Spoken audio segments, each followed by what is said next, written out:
you've had a pretty broad experience when it comes to now jumping into real estate. So what are the different things that you've kind of touched on when it comes to investing in real estate, as far as owning properties and being a landlord, and some of those initial things that you start to chip away at when you start that experience?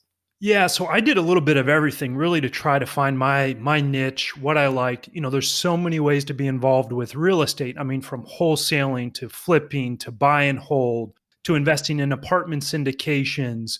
And what I found is what you're willing to do at one stage of your life is very different from the other. So what I really liked was this idea of buy and hold. You buy a property, you invest in it, and now it produces money for you over the long term. You get tax benefits, you get appreciation, you get equity pay down, you get cash flow.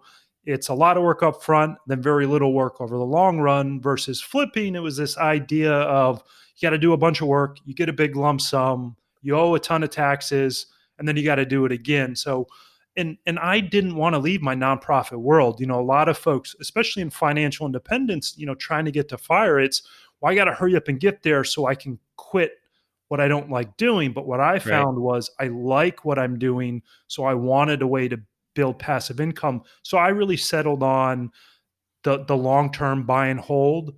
I first started with college housing, and then I really delved into affordable housing. And now I essentially sold off most of my portfolio in 2016 and rolled that money into larger syndications where someone will go out and go to buy a 200 unit apartment complex, but they need 20, 30, 40 investors to put in money with it. And then I'll do house hacks, which me and my wife live in, and we use that to keep our housing costs at close to zero. So sort of had a wide range of real estate investing experience in there.